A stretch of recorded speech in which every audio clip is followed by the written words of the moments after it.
Les années SIDA, Frédéric et Valentine. Une grande décision et un examen de passage. Avril 1985.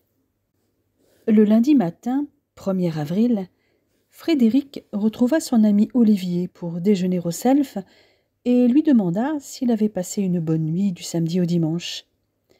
L'hématologue n'épilogua pas. Pour lui, il s'agissait d'un coup d'un soir.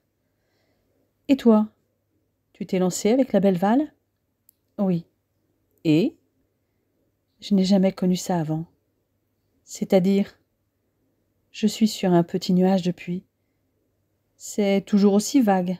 Allez, accouche !»« J'aime tout chez elle. Elle est belle, et déshabillée, elle est encore plus. Nous avons les mêmes valeurs, elle est intelligente, cultivée. » Olivier était sur des charbons ardents.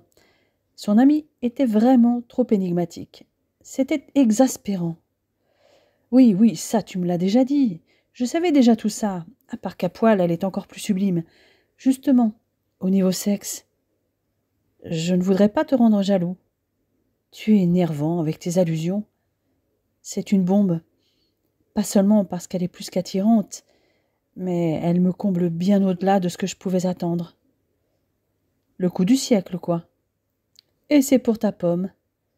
Ce n'est pas un poisson d'avril, au moins. Désolé, c'est très sérieux. Cependant, l'hématologue voulait avoir plus de précision, à défaut d'avoir tous les détails, jusqu'au plus croustillant. Fred, tu te rappelles quand nous étions étudiants, avant que tu revoies Anna, puis que tu te maries, et qu'on notait les filles en nombre de coups et selon la qualité de la prestation? Ben, tu vois, ma partenaire de samedi, je lui donne une note qualité de 12 sur 20, et le score est de 2. Et toi? Je te donne le résultat uniquement pour la nuit? Son ami le regarda, les yeux écarquillés. Ah, parce que... Il y a eu la matinée ensuite. Stop. N'en dis pas plus. Uniquement la nuit, jusqu'à 10h dimanche, par exemple.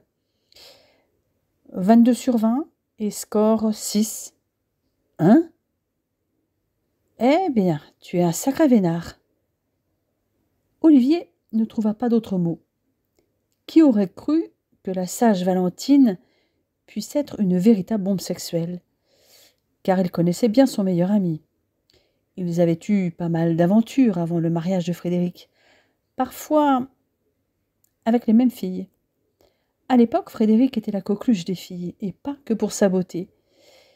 S'il attribuait une note pareille à la jeune infirmière, c'est qu'elle la valait largement. Il avait d'ailleurs dit qu'elle l'avait comblée au-delà de ses attentes. « Surtout, garde ça pour toi, s'il te plaît, » précisa l'infectiologue. « Ne gaffe pas quand tu verras Val. Je te précise que non seulement nous avons fait l'amour, et pas qu'une seule fois, mais nous avons aussi décidé de vivre ensemble. Pour l'instant, elle ne veut pas que nous le révélions. Elle veut être sûre que nous sommes compatibles autrement que sexuellement. Elle a voulu savoir pourquoi j'avais divorcé, et elle a peur que je me lasse d'elle. Bref, vous êtes en période probatoire. C'est ça. » Olivier continua à insister pour en savoir plus, mais il n'obtint pas les détails qu'il espérait.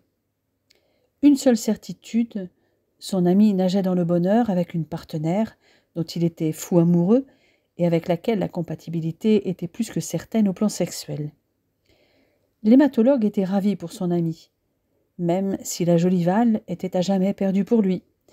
De toute façon, elle n'avait jamais semblé attirée par lui. Ce samedi matin, Frédéric était déjà debout au lever du jour à 7h. Valentine, à moitié endormie, tendit le bras vers la place encore chaude qu'il occupait quelques instants auparavant. Surtout, ne pas laisser partir avant de l'embrasser. Elle enfila rapidement un short et un t-shirt pour prendre au moins son petit déjeuner avec lui. Elle le trouva en pleine séance de yoga. Il pratiquait régulièrement et elle se joignait à lui dès qu'elle le pouvait. Les mouvements se rapprochaient de ce qu'elle faisait lorsqu'elle s'échauffait pour la danse jazz pendant la barre au sol. Il lui sourit quand elle s'installa près de lui. À l'issue de la séance, il la renversa pour l'embrasser fougueusement. Mais leurs effusions s'arrêtèrent là. Il voulait être dans le service à 8h30. « Quel est ton programme ce matin » lui demanda-t-il. « Danse. Je vais rejoindre Rudy au studio. » Ils avaient découvert leurs activités respectives pendant ces 2 semaines de vie commune, même si Frédéric en savait déjà un peu plus dès le départ.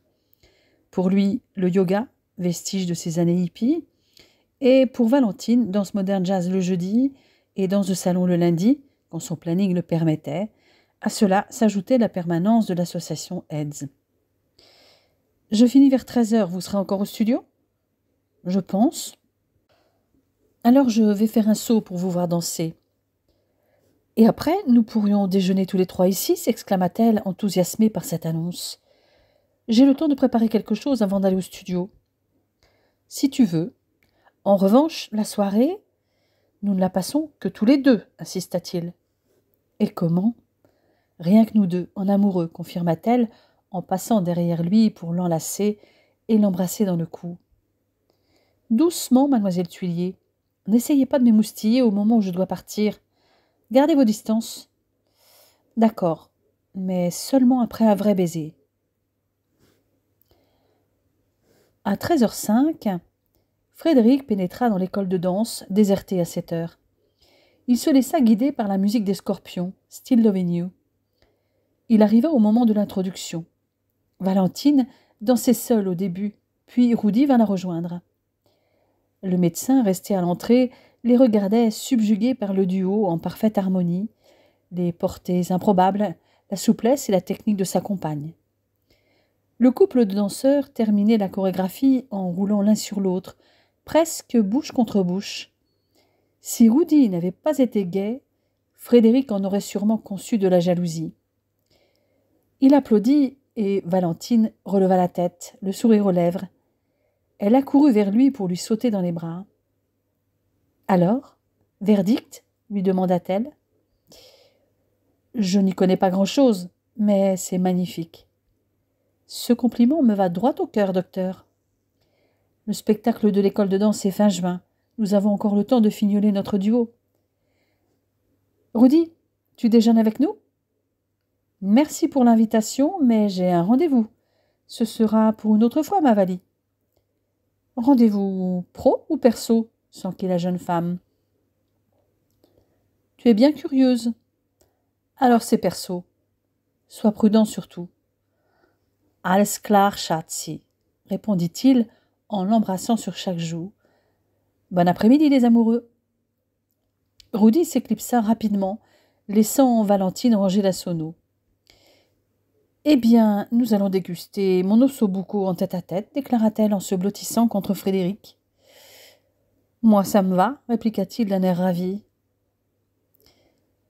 Pendant le repas, ils s'échangèrent à propos de l'étude de Christine Rouziou, publiée récemment dans les Annales internationales de médecine, ainsi que du test ELISA.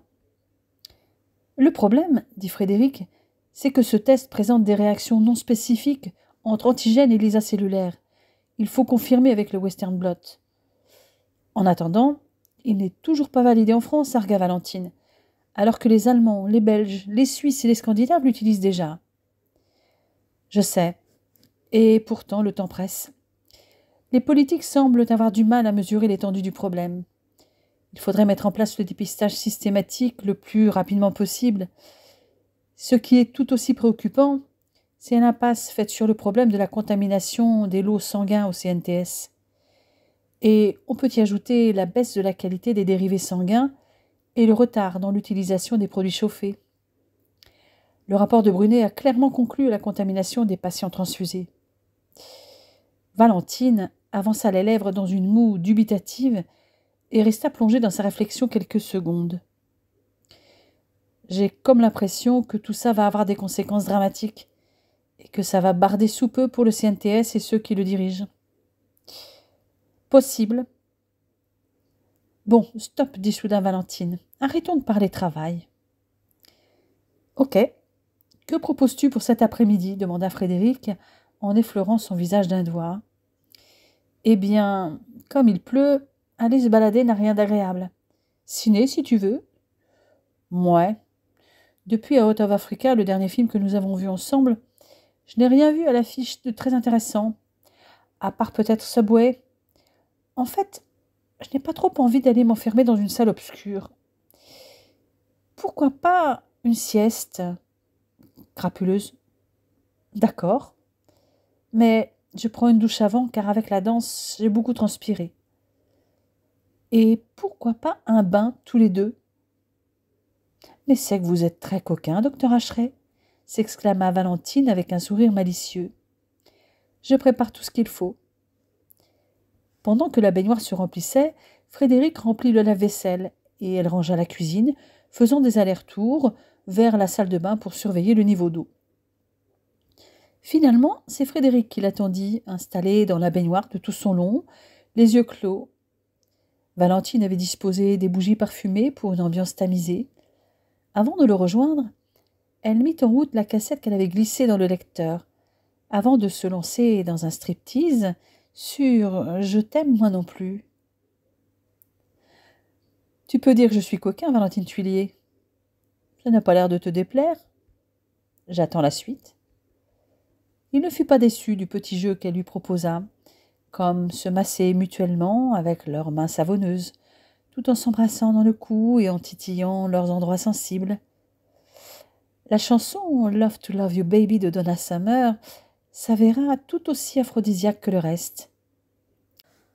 Ils ne sortirent de la baignoire que parce que l'eau avait refroidi, et pour se retrouver sous la couette et poursuivre leurs ébats, avant de s'assoupir étroitement enlacés pendant une petite heure.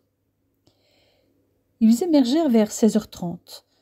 Frédéric rappela à Valentine qu'il devait faire le bilan de leurs 2 semaines de vie commune. « Alors faisons ce bilan. Je te laisse commencer, répondit-elle. Je n'ai pas vu ces 2 semaines passer, tellement je me sens bien avec toi. Libre d'être moi-même, dit-il en la regardant amoureusement. J'aime tout chez toi. Ta beauté, ton enthousiasme, ta sensualité, tes mots tendres, tes gestes d'amour. Tu es chaleureuse, attentive envers moi. Nous avons eu peu de points de désaccord, et sur des broutilles d'ailleurs. Et tu cherches toujours une solution, sans agressivité, alors que moi, je suis parfois un peu trop directe. Mais sache qu'en aucun cas, je ne veux être blessant. Il la caressait tout en parlant, son regard bleu plongé dans les yeux émeraudes de sa compagne, qui le contemplait le cœur battant. Une chose est sûre, je ne m'ennuie pas avec toi. Tu fourmilles d'idées pour les moments où nous pouvons nous retrouver, et là, je ne parle pas que de sexe. À ce niveau-là, je suis comblée. Tu es tellement passionnée et créative, comme cette séance que tu viens de me proposer. Je t'aime comme un fou, Valentine. Il l'étreignit avec passion et couvrit son visage de baisers avant de poursuivre. Mais je perçois aussi ta fragilité. Tu es une véritable éponge, mon amour, émotive et hypersensible. Je m'en suis aperçue à ton retour en février et à un autre moment à ta réaction suite à une remarque que j'avais faite d'une manière un peu trop cash. Je vais devoir faire attention à ça pour que tu ne te sentes pas blessée. Tu as un tel besoin de te sentir aimée, tellement peur que je t'abandonne, et je n'en ai pas l'intention. Je t'aime, et je ne pourrai plus vivre sans toi.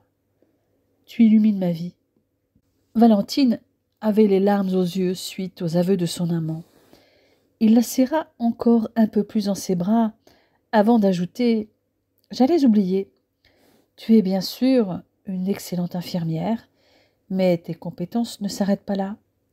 Tu fais très bien la cuisine, et j'ai vu ce midi que tu étais aussi une merveilleuse danseuse, en plus d'être une excellente musicienne et chanteuse. Les moments partagés avec toi sont précieux, comme le yoga ce matin. Je n'ai jamais été aussi en phase avec une femme que je le suis avec toi. Oh oui, je t'aime. Tu es la femme de mes rêves. » La jeune femme prit aussitôt le relais, les yeux encore embués. « Toi aussi, Frédéric, tu es l'homme de mes rêves, » rétorqua-t-elle. « Tu es attentif à mon écoute, tu me comprends. Tout ce que tu viens de dire le prouve. C'est vrai que ta franchise peut être un peu piquante, mais tu t'en es rendu compte. Et moi, je suis un peu trop émotive. Surtout quand ça vient de toi, c'est vrai. Tu n'aimes pas la routine, tu as pu constater que moi non plus. J'aime ton optimisme, ton énergie, ta détermination qui est d'ailleurs contagieuse. J'ai aussi compris que tu avais besoin d'un espace de liberté, et même si je t'aime à la folie, je saurais ne pas être étouffante. Elle avait saisi la main de Frédéric et l'avait posée sur sa joue, après en avoir embrassé la paume. Comme moi, tu es passionné. J'attends chaque jour les moments où je vais être seule avec toi. Je suis tellement bien avec toi. Et j'adore quand tu me fais l'amour. Pour ça, je suis comblée. Au-delà de ça, nous avons les mêmes valeurs, les mêmes envies. Tu es irrésistible et je suis prête à tout pour te garder, pour que tu continues à m'aimer. Donc, le bilan est positif, dit-il avec un large sourire. Je crois bien, oui. Frédéric roula sur elle et pressa ses lèvres sur les siennes, avant de les entr'ouvrir avec sa langue pour un très long baiser passionné. Il s'interrompit avant d'aller plus loin. Alors, comme prévu, dès lundi, j'informe mon chef de service et l'équipe que nous sommes en couple. Et n'aie pas peur, tout va bien se passer. Maintenant, Valentine, va te faire belle, car ce soir, je t'emmène au resto pour fêter ça. Quand il la vit revenir, vêtue d'une courte robe fourreau rouge foncé, très près du corps, avec des manches 3/4, et chaussée d'élégants escarpins noirs, il resta un instant bouche bée. La robe était joliment recouverte de dentelle au niveau du corsage à encolure bateau, et le dos était largement ouvert, ce qui ajoutait à la sensualité de la jeune femme. Elle avait orné ses oreilles de pendants en strass. Une pochette noire complétait sa tenue. Elle était légèrement maquillée, avait laissé ses cheveux libres qui, légèrement ondulés, cascadaient dans son dos. « Bon sang, elle est magnifique, se dit-il. » Il n'était pas en reste avec un élégant costume marine. Jusque-là, Frédéric avait toujours vu Valentine en tenue d'infirmière ou en jeans et t-shirt. Et effectivement, en robe, elle était sublimement belle. Il avait envie de l'embrasser et osait à peine l'approcher. Il se laissait griser par son parfum, dont il avait découvert le nom quand elle avait emménagé avec lui, l'heure bleue. Elle laissait toujours dans son sillage des fragrances florales, ambrées et poudrées, douces et envoûtantes. Il aurait été étonné de savoir que Guerlain avait créé ce parfum qui signe l'amour infini entre deux êtres, la rencontre de deux âmes sœurs destinées à ne faire plus qu'une, en hommage à sa femme, dont la beauté, les yeux et la blondeur l'avaient inspiré. Lorsqu'ils sortirent, la pluie avait heureusement cessé. Les températures avaient enfin franchi la barre des 10 degrés, mais Valentine endurait bien le manteau noir cintré qu'elle avait endossé par-dessus sa robe. C'est à pied qu'ils se rendirent dans le restaurant gastronomique où Frédéric avait réservé. Tout au long du repas, leurs mains se cherchèrent, pendant qu'ils évoquaient les moments importants qui avaient marqué ces 2 dernières semaines. Au moment du dessert, le jeune médecin s'éclipsa, prétextant aller aux toilettes, pour revenir avec un bouquet de 12 roses rouges. Valentine le regarda avec des yeux embués et se leva pour l'embrasser lorsqu'il lui offrit les fleurs en lui susurrant « Je t'aime » à l'oreille. Puis il mit un genou en terre en la contemplant avec tant de tendresse qu'elle sentit ses jambes trembler. Il tenait à la main une petite boîte qu'il ouvrit. Elle contenait une bague avec 2 diamants encadrant une émeraude. « Valentine, mon amour, veux-tu m'épouser » murmura-t-il. La jeune femme sentait son cœur battre à 100 à l'heure. Elle était si émue que les mots restèrent bloqués dans sa gorge. Enfin, elle réussit à articuler « Oh, Frédéric, mon amour, oui, oui, oui, oui !» Elle avait encore les roses dans les bras. Elle les posa, puis se jeta dans les bras de l'homme de sa vie pour un long baiser, sous les applaudissements des clients présents et du personnel, lequel était complice et avait reçu, en fin d'après-midi, les fleurs que Frédéric avait commandées au fleuriste dès le matin. Le jeune homme glissa la bague à la lunaire de Valentine, qui avait bien du mal à reprendre ses esprits. Cette bague est splendide. C'est beaucoup trop. Rien n'est trop beau pour toi. De toute façon, c'est trop tard. Tu m'as dit oui pour le mariage, et la bague de fiançailles fait partie du lot. Tu n'as pas peur de t'être emballée? Avec toi, je n'ai peur de rien, donc je prends le risque. Maintenant, nous devons penser à la suite.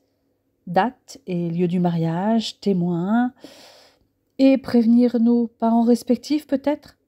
Évidemment. Surtout que je veux t'épouser le plus tôt possible et te faire un bébé. Et si je n'étais pas d'accord avec ton programme, réagit-elle avec un sourire. Je vais user de tout mon charme pour te convaincre.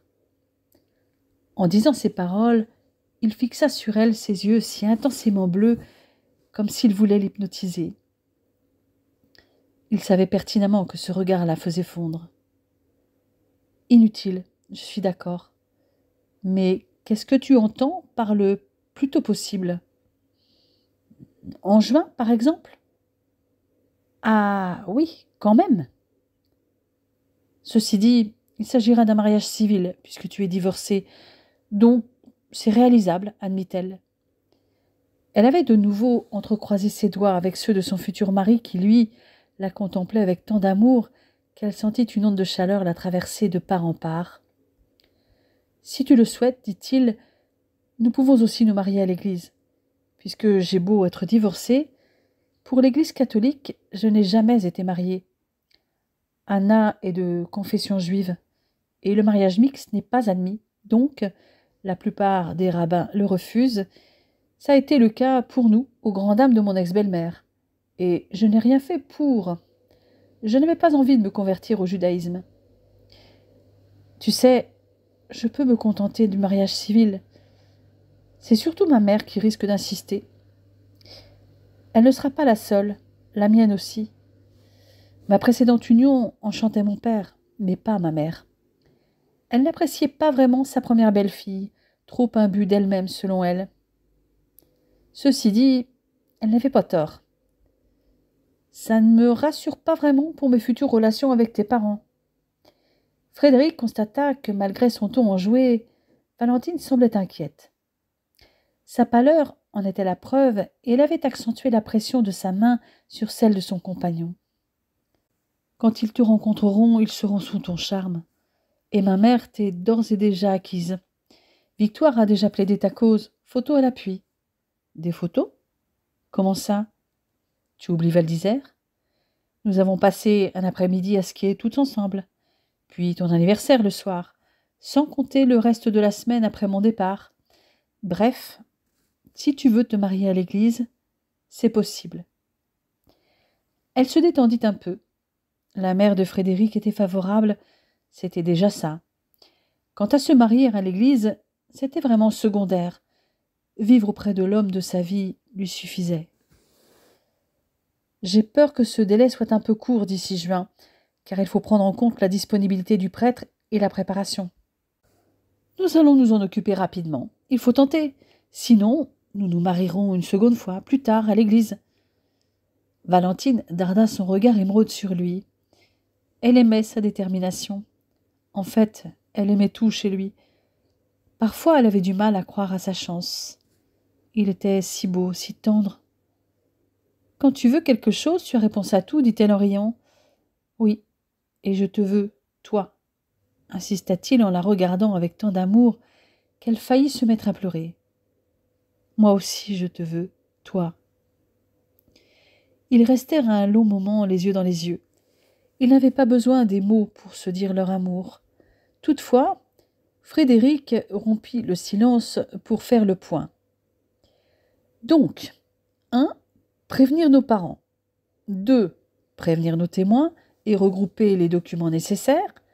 3. Prendre rendez-vous à l'hôtel de ville et avec le prêtre. Et on voit ce qui se passe. Et quel hôtel de ville? Car si nous avons parlé de la date, nous n'avons pas évoqué le lieu. Tu voudrais quoi? Nous habitons tous les deux Rouen. Le plus simple serait donc Rouen, argumenta la jeune femme. Ça me va.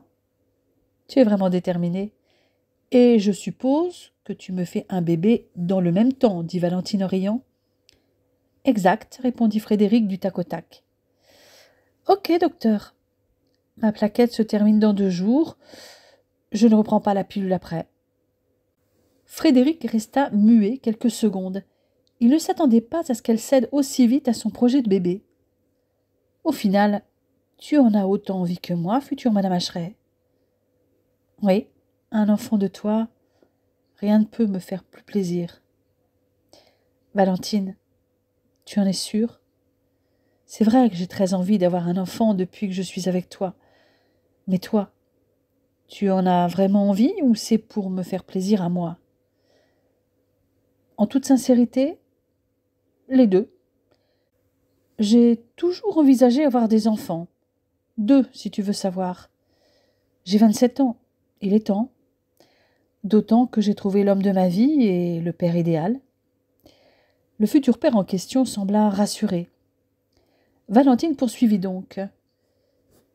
Et qui seront tes témoins, puisque tu sembles avoir tout planifié? Ma sœur Victoire et mon ami Olivier. Et toi? Tu dois t'en douter, mes 2 frères adoptifs, Pascal et Rudy. Eh bien, eux aussi, il faut les prévenir. Ils doivent tous nous fournir une photocopie de leur carte d'identité et remplir leur déclaration. Mon amour, ce qui serait bien, c'est que tu ailles à l'hôtel de ville dès lundi matin pour retirer un dossier. Il faudra aussi ton acte de naissance. Facile, je suis née à Rouen, je le demanderai en même temps. Et moi, j'en ai déjà fait la demande. Eh bien, dis donc, tu es au taquet. Et je suppose que je dois aussi me renseigner auprès de la paroisse la plus proche pour l'église. Ce sera vraisemblablement soit à Saint-Maclou, soit à l'Abbatiale Saint-Ouen, pour l'éventuel mariage religieux. Je ne sais pas pourquoi, mais je subodore que tu as déjà demandé aussi ton certificat de baptême. Gagné. La jeune femme éclata de rire. Il avait vraiment tout prévu. Cela aurait pu la mettre mal à l'aise. Mais à aucun moment elle ne s'était sentie contrainte. Au fond, c'était ce qu'elle désirait au plus profond d'elle-même, depuis qu'elle avait fait sa connaissance. Frédéric ne faisait qu'exaucer son vœu le plus cher, être à lui, corps et âme. Tu sais quoi? Tu m'as épuisée avec toutes ces émotions. Si nous rentrions? En chemin, Valentine proposa à Frédéric de rencontrer ses parents dès le lendemain. À peine arrivée à l'appartement, elle appela sa mère pour l'informer de leur passage le lendemain midi. « Tu vois, moi aussi, je peux prendre des décisions rapides. Mais maintenant, je veux me détendre. Et le meilleur moyen naturel pour ce faire, c'est faire l'amour avec moi, l'interrompit Frédéric, en la soulevant dans ses bras pour la transporter jusqu'au lit. Le lendemain, ils avaient un peu traîné au lit. Après leur séance de yoga, pendant le petit déjeuner, Valentine trouva son futur mari pensif. Elle l'observa silencieuse, le menton posé sur ses mains. Lorsqu'il était préoccupé, il avait tendance à aspirer ses joues de l'intérieur, ce qui créait un léger creux. C'était fugitif, mais révélateur. Prenant conscience du silence, il releva la tête et s'aperçut qu'elle le contemplait avec un léger sourire. « À quoi pensais-tu, mon amour? Tu semblais très absorbé. »« Je me demandais comment tes parents allaient réagir quand ils vont apprendre que tu vas épouser un divorcé. Car, si j'ai bien compris, ta mère est catholique. » »« Catholique, certes, mais pas bigote, rassure-toi.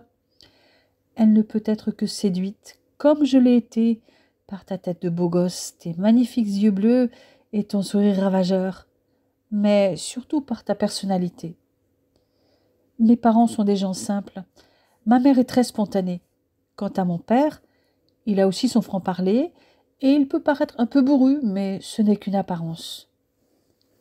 Elle se rapprocha de lui, se colla à son dos pour couvrir son cou de baisers. Le docteur Hacheret, dans ses petits souliers parce qu'il va rencontrer ses futurs beaux-parents, simple boulanger dans une ville de province, je ne m'y attendais pas. Tu ne m'as pas beaucoup parlé de ta famille. Qu'à cela ne tienne, je vais te donner toutes les informations. Elle lui expliqua alors que sa mère était une fille d'ouvriers agricoles de la vallée de Landelle, qui avait travaillé dans les fermes dès son plus jeune âge, puis avait été domestique dans une famille bourgeoise de la région parisienne, avant de devenir vendeuse dans la boulangerie à Rouen où elle avait rencontré son mari. Son père était lui-même fils de boulanger et avait un frère aîné, boulanger lui aussi.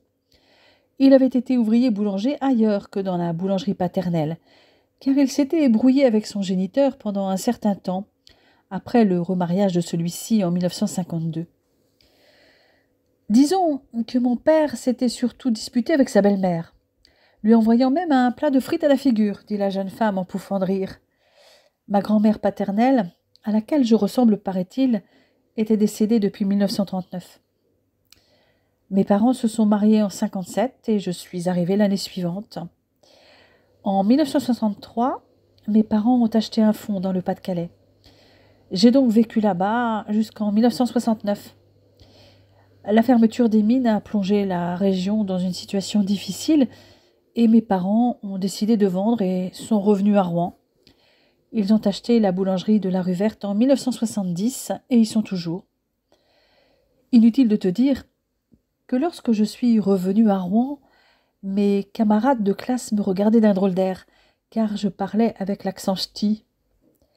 Et elle illustra son propos avec quelques expressions qui firent rire son futur mari. « Et le frère de ton père est aussi boulanger dans la région ?»« Non. Mon parrain a migré à Strasbourg au début des années 70. Ma tante s'était convertie à l'évangélisme, et mon oncle l'avait suivi dans son délire mystique de l'époque. Ça a foutu un bazar monstre, car ma tante s'était mise en tête de convertir toute la famille. Ils se sont brouillés avec tout le monde et sont partis en Alsace, derrière leur pasteur. Cela eut le mérite de détendre encore plus Frédéric, qui attrapa Valentine pour la prendre sur ses genoux. Eh bien, dis donc, quelle famille!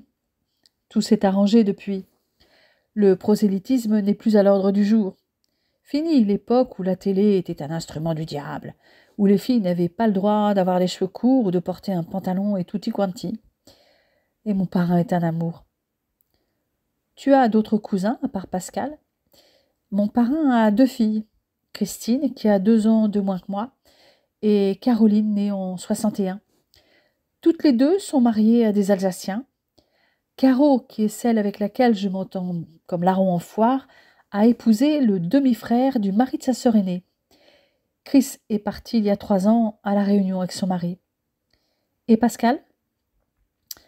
Pascal est le fils de la petite sœur de ma mère. Elle est décédée il y a 3 ans à l'âge de 39 ans d'un cancer. Il est né en 63 et il a connu Justine à l'âge de 16 ans. Elle en avait 15. Personne ne sait qui est son père. Sa mère n'a jamais voulu le révéler, même si ma mère a sa petite idée. Voilà, je crois que j'ai fait le tour. Valentine s'était blottie tout contre Frédéric, qui avait entrelacé ses doigts avec les siens. Quand elle leva le visage vers lui, il se laissa happer par ses immenses yeux verts ombragés de grands cils épais. Elle avait attaché ses cheveux, découvrant ses tempes et l'ovale parfait de son visage, qu'il effleura de ses lèvres.